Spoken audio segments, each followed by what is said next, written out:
આની માનું મારે શું કરવું ને મારું મગજ નથી ચાલતું. મારી સાસુ જોવા જેવી આઈટમ છે સાહેબ. આટલી 3.5 ફૂટની બટકી, મિની આતંકવાદી જોઈ લો, ટેરરિસ્ટ લેડી. દર વર્ષે ઉનાળાની વેકેશન છે કઈને અહીંયા ધામા નાખે. અરે ડોસી 8 મહિના અહીંયા પડી રહે. મારે એને યાદ અપાવવું પડે, સાસુજી હવે જાઓ, બીજો ઉનાળો આવશે. સાહેબ તમે મારી સાસુને જુઓ ને, હબક થઈ જાઓ. આટલી બટકી છે, એના 2 પગ આમ વાંકા છે. મારા સસરા એને એટલી સ્કૂટર પર ફેરવી, આ પગ જ આમ થઈ ગયા. બોલો. અને ભગવાને એને ડોકું આપ્યું જ નથી, ખભા પર માથું ચોંટાડ્યું.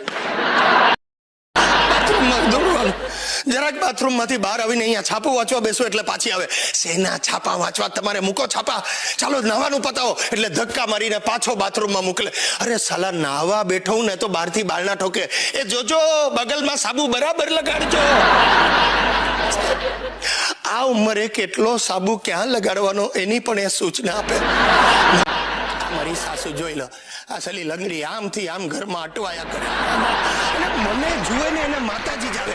એ જગદીશ કુમાર ભાઈ, મને બહુ બફારો થાય છે, ઘરમાં સ્પ્લિટ એસી નખાવો. તારા બાપનો માલ સ્પ્લિટ એસી નખાવો.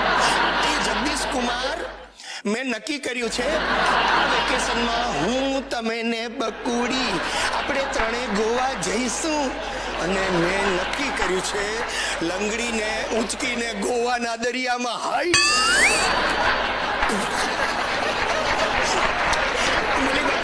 બકડી આવી ગઈ. લચ્છી પાછળથી હપ કરે તું. એ ચૂપ રહો. શું કરતા હતા? આમ જસ્ટ મમ્મીને યાદ કરતો હતો. મને આમ જ થતું હતું કે જ્યારે સાસુજી રહેવા આવે ઘરમાં કેટલી વસ્તી લાગે. સવારથી ફરતા આવે નહીં. જાવ ને નાવા. આની માનું મારે શું કરવું ને મારું મગજ નથી ચાલતું. મારી સાસુ જોવા જેવી આઈટમ છે સાહેબ. આટલી 3.5 ફૂટની બટકી, મિની આતંકવાદી જોઈ લો, ટેરરિસ્ટ લેડી. દર વર્ષે ઉનાળાની વેકેશન છે કઈને અહીંયા ધામા નાખે. અરે ડોસી 8 મહિના અહીંયા પડી રહે. મારે એને યાદ અપાવવું પડે, સાસુજી હવે જાઓ, બીજો ઉનાળો આવશે. સાહેબ તમે મારી સાસુને જુઓ ને, હબક થઈ જાઓ. આટલી બટકી છે, એના 2 પગ આમ વાંકા છે.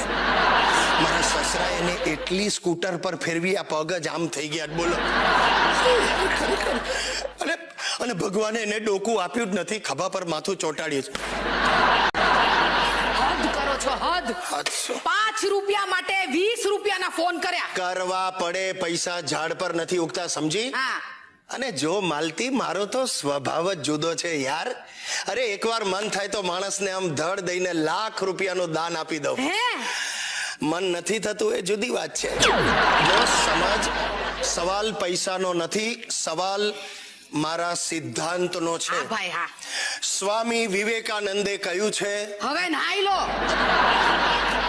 એની માને વિવેકાનંદે હવે નાઈ લો એવું કોને કહ્યું? હું કહું છું. અરે ભગવાન, તું યાર આમાંથી ઊંચી નથી આવતી. સવાર પડે ને તારું ચાલુ થઈ જાય, ચાલો નાઈ લો, દાણાવાળાને ત્યાં જઈ આવો, ઇલેક્ટ્રિકના બિલ ભરી આવો.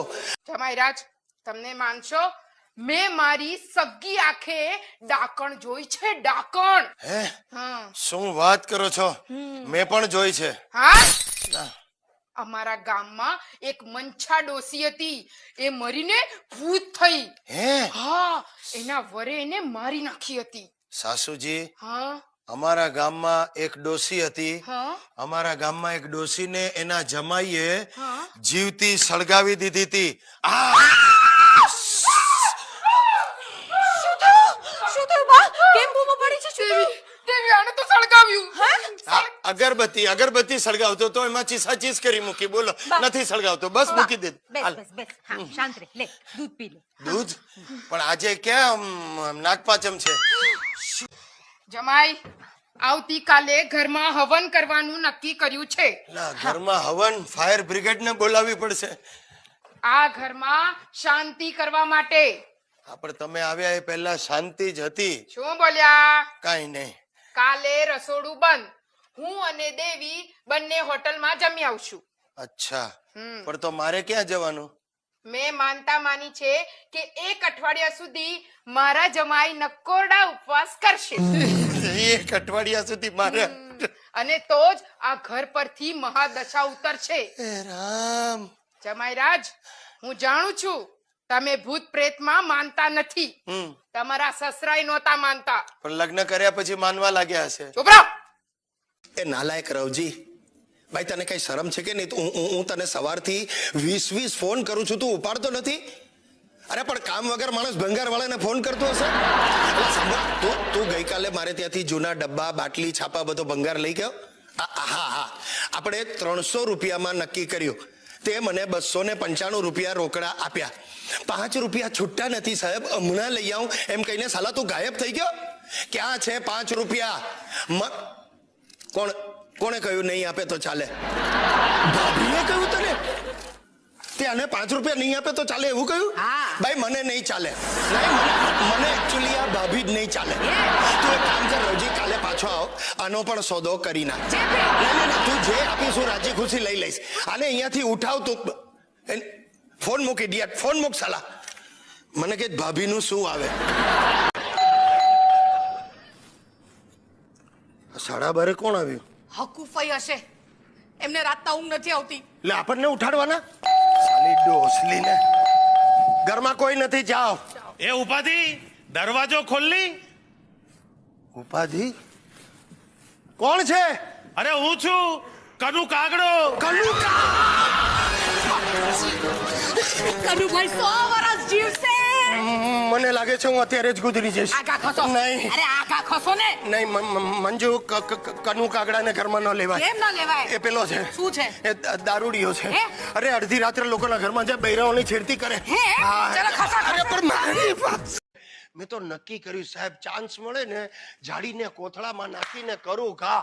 એ જાય. એ માય ગોડ. જો જી શું કરવું છે સાસુનું? સન્માન. સાસુજી તમારું સન્માન કરવું છે, તમારા જ વખાણ કરતો હતો. મેં સાંભળ્યા.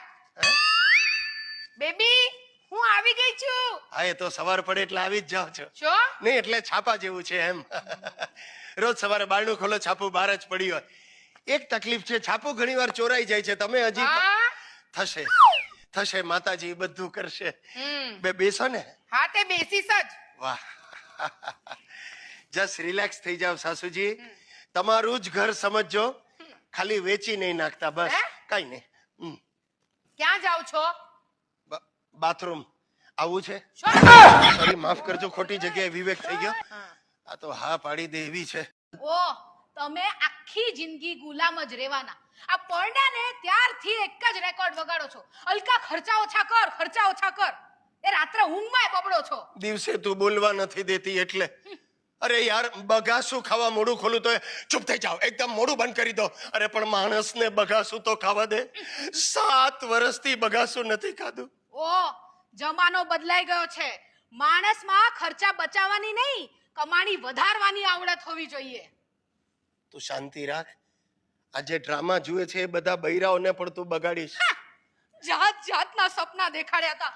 દર વર્ષે દાગીના લઈશું, આપણે ફરવા જઈશું. લઈ ગયા છો કે? અરે વાહ, લઈ ગયા છો એટલે શું? ગયા વર્ષે તો ભરૂચ ગયા હતા. શું? ભરૂચ? એટલે ભૂલી ગઈ તું? ટ્રેનમાં 20 રૂપિયાની સિંગ અપાવી હતી અને આખા ડબ્બામાં ફોતરા ઉડાડ્યા.